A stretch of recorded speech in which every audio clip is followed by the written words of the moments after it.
O, yan na naman, si Melvin Matibag. Si Melvin Matibag, isa pa to sa mga inutal din eh. Talagang ano rin to eh, hindi nagpapahuli.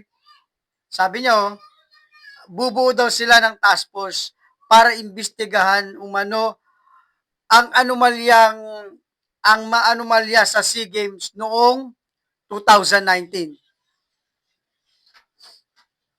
Kundi ikaw nga, iimbestigahan mo yung 2019, 7 years ago, na ang under pa is kay Pangulong Duterte para ma-corner siguro sila Cayetano dito. Iimbestigahan niya sabay sa impeachment. Alam mo, Matibag, inano na nga namin kinagat na nga namin yung Kengkoy yung impeachment kahit ayaw naman namin, kahit sinusuka namin, para lang mailihis ninyo ang issue ng flood control. Kinagat na nga namin kahit nakikengkoyan kami. Sobrang kengkoy kasi niyan, napakaraming kailangang atupagin, isipin. Ang tinatarget nyo, pinapalutang nyo na issue, itong impeachment na 125 million na kada isang hearing 25M ang inuubos. Kung matapos ang hearing na yan, papalo yan ng 2.3 billion. May utang pa. May utang pa pag ipalagay na totoo, ipagpalagay na kailangan ibalik. Paano naman yung nawala na ginamit sa hearing-hearing? Di ba? Kayo, puro kayo mga ungas talaga dyan eh. Tapos ito, isisingit mo sa kabila ng impeachment, sa kaanuhan ng impeachment ninyo na Kengkoy, isasabay mo yung investigasyon, bubuo pa kayo ng task force. Sino naman gagamit ng dyan, budget? Taxpayer na naman. Para lang mapabagsak ang Cayetano? Bakit? Magaling mga Cayetano, no? Galing magtanong. Pulbos palagi ang mga witness nyo. Puro kasi mga bobo mga witness nyo eh. Kung hindi bobo, scripted. Kung hindi scripted, tinanim lang kung saan. At ito pinakamatindi. Ang pinaka-qualification ng witness sa inyo dyan, may malubhang kaso. Pag walang kaso, hindi kukuha ang witness. Gawain naman nila yan eh. Trillanes, Ontiveros, gawain nila yan eh. Kahit si Ping, ginawa rin yan.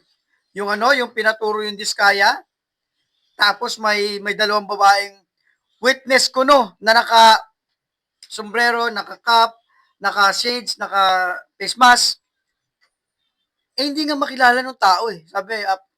Sabi ni yung lalaking diskaya, sabi, baka pwedeng patanggal nung kasi tinuturo nila ako, di ko naman sila kilala. Wala talaga akong matandaan. Kaya baka pwede patanggal ng page ng para makilala. Alam mo kung ano sagot ng idol mo, si Ping Lacson? Alam mo kung ano sagot? Hindi pwede. It is not for you to identify them. It is for them to identify you. Paano ngayon yan? Kahit sino lang ipresenta nila, basta ituro ng mga ng mga presenta nilang kahit saan kinuha yung taong yun, tama kagad, tama. Kapag kayo hindi, basta pag tinuro kayo ng witness na nilapag namin dyan, yun na yun, ganon ang nangyayari.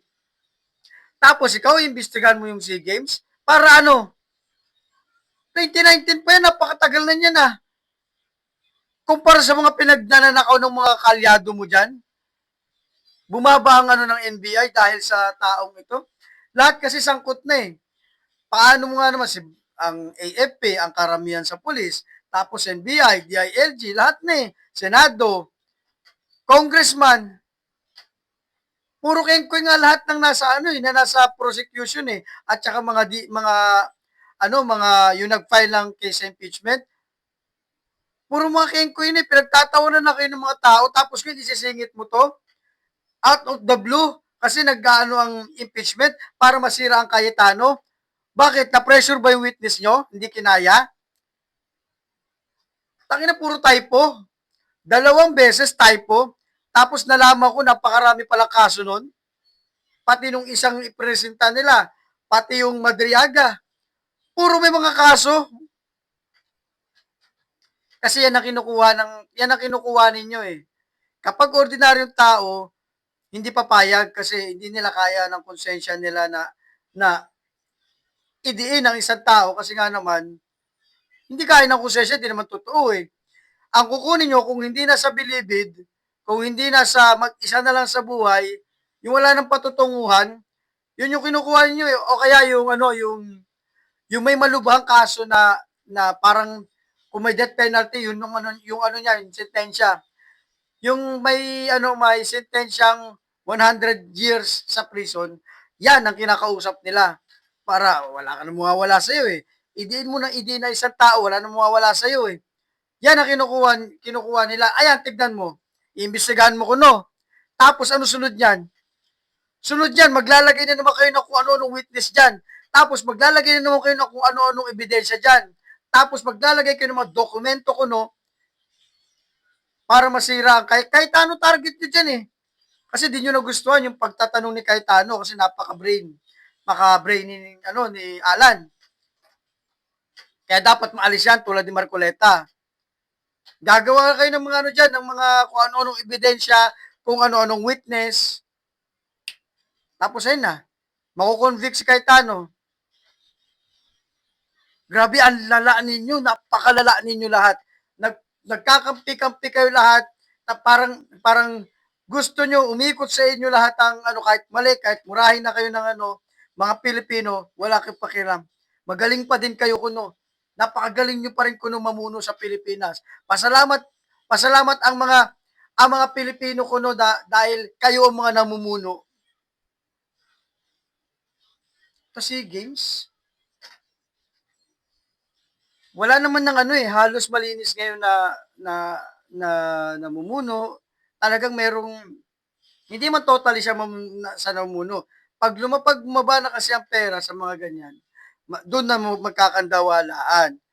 Ngayon, posibleng meron diyan talagang uh, nawawala, pero hindi naman ang mga Cayetano yan. Baka yung mga tractor or kung sino yung mga nasa babang nakipag-participate dyan. Siyempre, tatargetin mo si Cayetano kasi si Cayetano yung matalino eh. Pati ito, involved na rin kasi ito sa politika eh. Ang lala nito. Kaya, kapag itong magkita ulit sa rally to, wag ka lang magpapakita sa rally, pati kayo dyan, nila John Vic, lahat kayo, puro kayo mga ungas, kayo yung nagpapabagsak sa Pilipinas. Kahit sampaling kayo ng 1,000 Pilipino, iba pa rin ang meaning sa inyo, ang galing-galing. Sinampal ako ng mga Pilipino, bakit? Tuwan-tuwa sila sa amin kasi ang galing-galing namin mamuno. Dahil sa amin, mataas ang moral ng Pilipinas. Kasi pinagsasampal kami. Ganun kayo eh. Yung yung kahit ganun na sasabihin nyo, ganun ko sa inyo, okay lang. Kasi sa likod nun, paldo pa din naman kayo eh. Nasa inyong pera. Yun yung mga katangian ninyo lahat dyan. Miikot lang sa kaperahan. Wala sa mga Pilipino. Kaya wag kayo magtataka kung bakit palagi tayong magulo, palagi tayong may maraming krimen, palaging may galit, at palaging may rally. Hindi matatapos ito. Pag magpapatuloy lang ito na magpapatuloy hanggang mabot sa 2028. Kasi di kayo tumitigil eh. Lalong di titigil ang mga Pilipino sa ginagawa niyo sa Pilipinas. Ayan, yung iimbestigahan mo na yan, pag-isipan mo mabuti yan. Pag-isipan mo mabuti yan, kasi syempre kailangan ng budget yan, saan kayo kukuha? Sa tax na naman ng mga Pilipino. Kaya kung gagawin mo yan, mag-isip ka na 100 beses. Alam mo ang utak ng mga Cayetano. Matibag. Matitibag ka talaga dyan.